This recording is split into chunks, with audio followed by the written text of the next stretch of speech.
مسلمانوں، سب نمازیں خصوصاً بیچ کی نماز یعنی نماز عصر پورے اہتمام کے ساتھ ادا کرتے رہو اور اللہ کے آگے ادب سے کھڑے رہا کرو.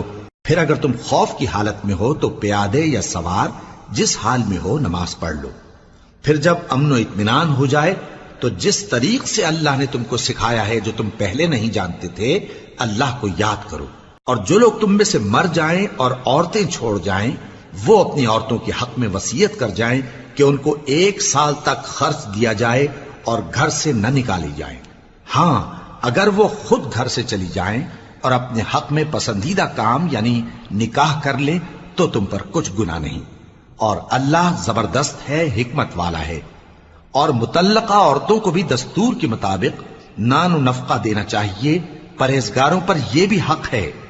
اسی طرح اللہ اپنے احکام تمہارے لیے بیان فرماتا ہے تاکہ تم